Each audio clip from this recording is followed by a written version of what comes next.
మందు వాడతా. అబ్బా, రోజు తాగుడు గురించేనా అని తీసి పడేయకుండ్రి.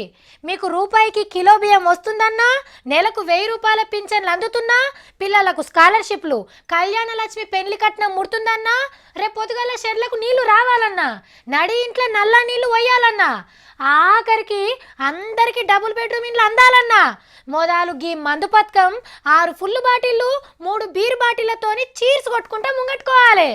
ఈ ఒక్కటే ఇన్ని పథకాలను నడిపిస్తుందంటే మామూలు ముచ్చట్నా? గీ విషయం తెలిసే కావచ్చు మనోళ్ళు ఏ పథకానికి డోకా లేకుండా కావాల్సినంత ఆసరైతుండ్రు. వారెవ్వా, తెలంగాణోళ్ళమంటే తెలంగాణోళ్ళమే. నీసు కూరలు తినుట్లా మనకే ఫస్ట్ ర్యాంకు, మందు తాగుట్లా మనకే ఫస్ట్ ర్యాంకు. పీక్క తినాలే, లోపక తాగాలే.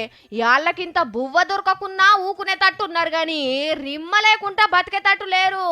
పోయిన తాపకు ఇప్పటికీ మనోళ్ళ ఆమ్దాని ఎంత పెరిగిందో తెలియదు గాని సుక్కేసుడైతే 31% పెరిగింది. ఆ కడుపు లేదా పైకం లేదా అని పెట్టెలకు పెట్టెలు పోతం పెట్టి ఆంధ్ర తాగుబోతన్నే సెకండ్ ర్యాంకు తెచ్చుకున్నారు.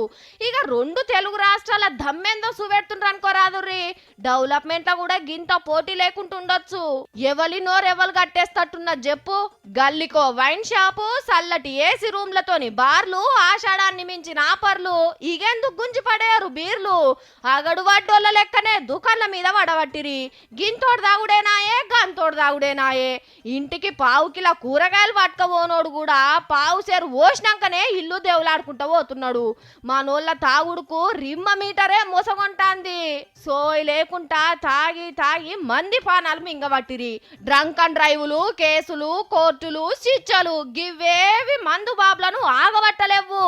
ఎందుకంటే బుస్సున వంగుతున్న బీర్ను ముంగట పెట్టి తాగొద్దు, తాగి భూమి మీద అంబడొద్దు అంటూకుంటారా? ఊకారు. ఊకుంటే సగం పథకాలకు సమరుండది.